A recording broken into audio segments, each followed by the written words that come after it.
What's happening? It's your man, Gypsy Hustle, aka Mr. Make You Smile, aka the Happy Hatter.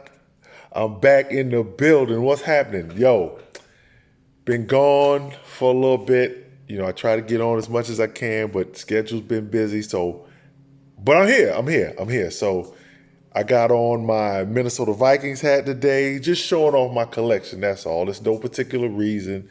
The Vikings are having a good year, but there's no particular reason that I'm wearing the hat, like I said. But hey, I'm back in the building. Let's talk a little bit. All right, so check it out. So the first week, the NBA is just get started back. It's been a week. The Clippers look pretty good. The Warriors look like they're going to have some growing pains, or it's going to be some lumps taken before they figure out how they need to play in order to win some games. Plus they're in the West, so it's going to be a little tough for them. But I still think the Warriors can make the playoffs. They're no longer the upper echelon of the NBA. They're no longer the standard. I think they still set the standard on how people want to play because people are still getting up and down shooting the threes. I think the Warriors started all that. But anyway, let's get into it. Okay, so the NBA first week. It's been a good week. The NBA package is free for a week, so you get to watch. I got to see a lot of teams play. All right, so now over in China, because of what happened over in China, they did not air opening NBA games.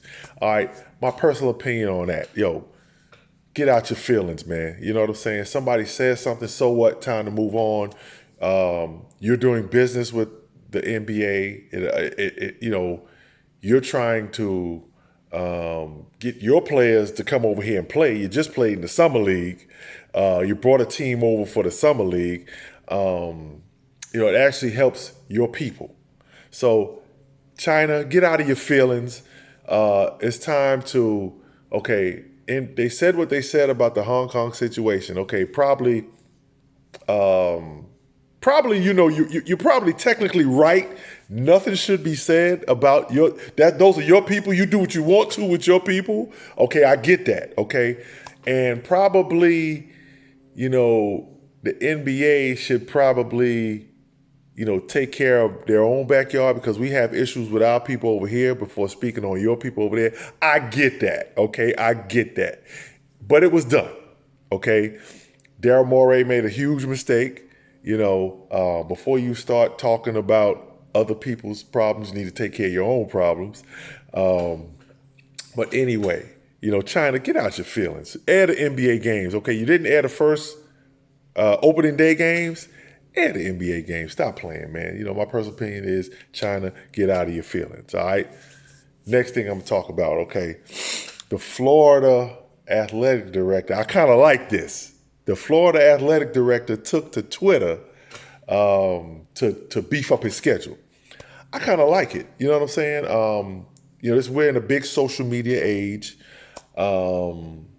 He reached out to a couple of other. I think the Michigan AD responded, and I think Texas responded. So, I mean, let's get all these teams to play each other. These big teams to play each other.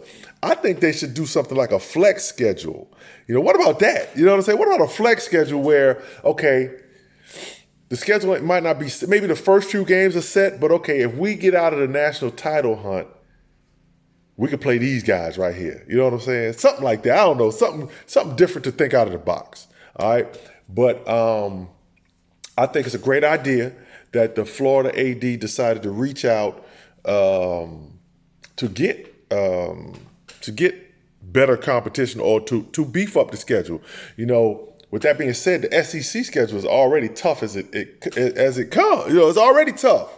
So I think it's a great idea, but those, smaller loose ends that you play, if you're going to play the smaller, like the 1AA schools, if you're going to play those schools, let it be the best of those schools. Like, I don't see nobody in a hurry to schedule, is it North Dakota State? I think it is, North Dakota State. I don't see the Bison. I don't see nobody in a hurry to schedule them. Let's schedule them because they seem to run through their 1AA every year. So let somebody schedule them. If you're going to schedule those smaller schools, schedule them. If not, schedule all the Power 5 conferences, your non-conference games. If it's not against the best of the 1AA, it has to be against one another. You know what I'm saying? It has to be against one another. Like, okay, for example, there's no reason why, NC State, we went to Texas one time and played. There's no reason why we shouldn't play, Texas. We used to play Baylor too. There's no reason why we shouldn't play. I think we got Mississippi State on the schedule next year. So I think it's a great idea for the Power 5 conferences to all play one another. When you have an open date or whatever it is, you know what I'm saying? So I think it's a great idea by the Florida AD. I commend him for doing that. I commend him for thinking out of the box. You know what I'm saying? Okay, next thing. Kareem Hunt, has been allowed to start practicing again. Now, the question is it going to help the Browns? You know what I'm saying? The Browns are 2-6 right now? It just seems to be a bunch of chaos going on over there. So I don't know how much it's going to help the Browns, but it's good to see Kareem Hunt back. If you don't know, he had the domestic violence issue where I guess he hit the young lady and kicked the young lady that said something to him that he didn't like. Well, basically called him the N-word or something like that. But he's back, able to practice with the Browns again. But how much will it help the Browns? Maybe it'll give them a jolt to the running game. But the Chubb kid had been doing pretty good. So it's just another talented piece that they have to add in. And they've not done a great job of, with the talent they have. They've got Odell Beckham, they've got Jarvis Landry, they've got, Baker Mayfield, but Baker Mayfield hasn't been playing well this year. I just think that it's different when you got the bullseye on you. It's different. I think the start of the season, Cleveland had the bullseye on them, and it's not looked good for them. All right. Next thing, okay, we're gonna jump back to the basketball. So the Lakers and Clippers played the first week of the season, and LeBron James, after the game, said that the Lakers and the Clippers was not a rivalry. Listen, let me tell you something. I played for the Lakers, right? Years ago, played for the Lakers, and I can tell you this story right here. So we just lost to the Clippers, just lost the game. They just beat us. Christmas Day, it might have been Christmas Day. We're in LA.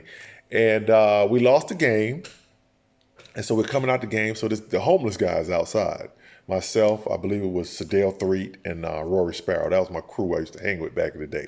So I think we were leaving the game together. It might have been Sam Perkins too. But we're leaving the game.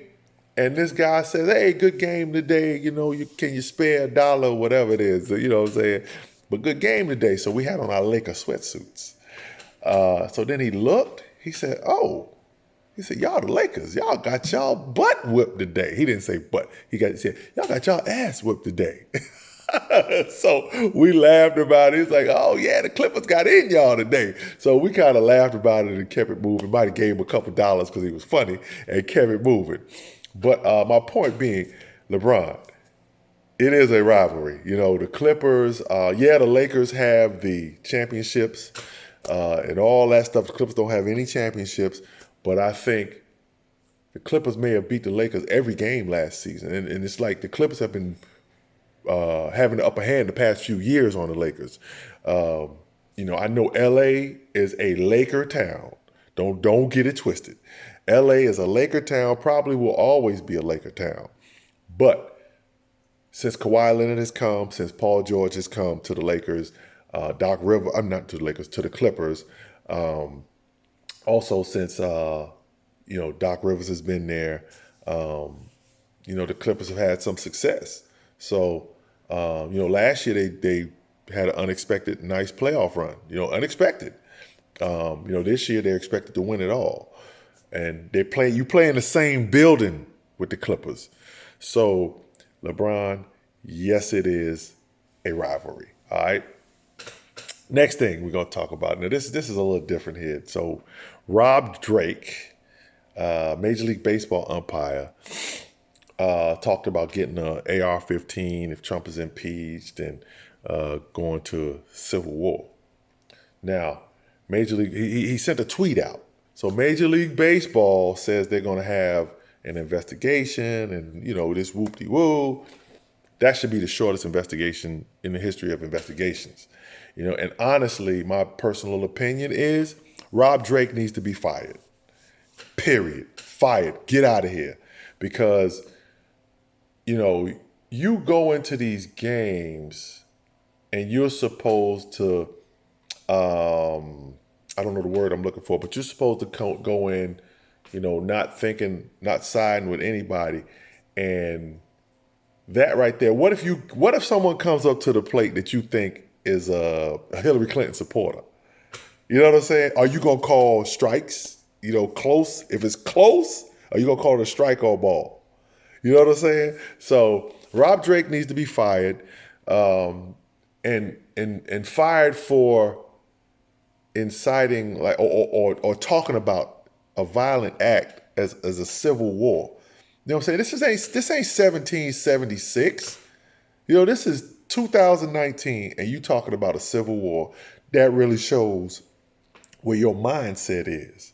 So he needs to be fired.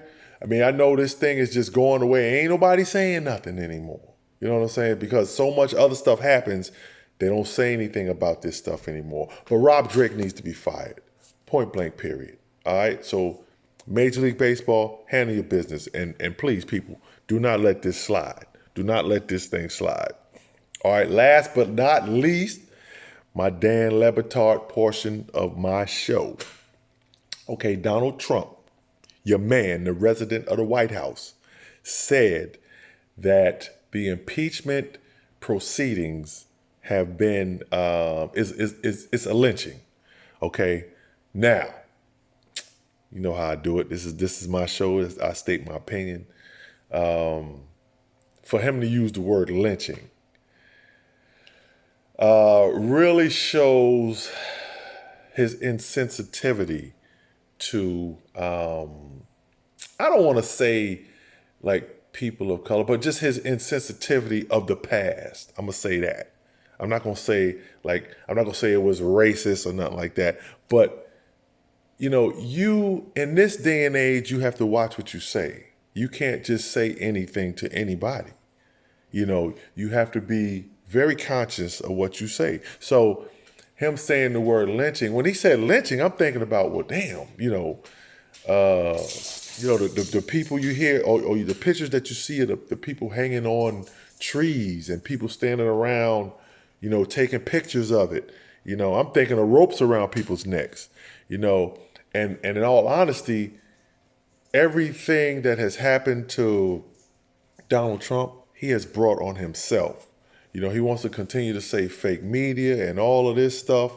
But my personal opinion of that is I really think he is getting or stealing money, getting money, however you want to call it, so much money behind the scenes that we don't even know about. I don't think he was a billionaire to start, because if he was a billionaire when he first went in the White House, he would have shown his taxes. He couldn't even get a loan over here in America.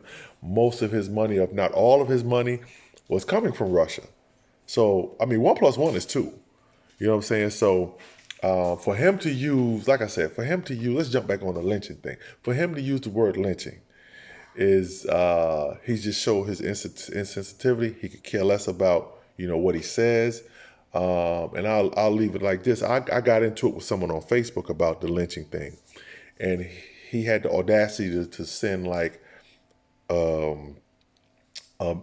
black person speaking on the word, saying that we're overreacting, that it was okay for Trump to use the word.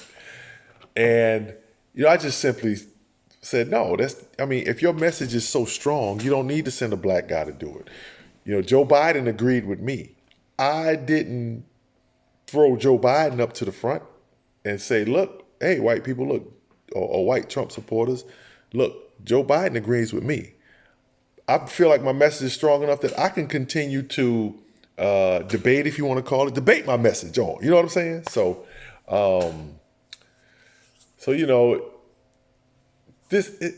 times have gotten different. So you either change with the times. It's like a dinosaur. Dinosaurs couldn't adapt. So where are the dinosaurs now? You know what I'm saying? So you need to adapt to what's going on. If someone says that something's offensive to them, it's not up to you to tell them that it's not offensive to them. You know, you need to respect how people feel. So I'm going to leave you with that. Hopefully you enjoyed everything. Like I said, I'm going to get this thing out there, get it rolling. This stuff right here, right now is just practicing fun for me. When I do decide to kick it out there, I'm going to kick it out there and we're going to get it popping. All right? So, hey, everybody enjoy your day. Remember, make somebody smile, man.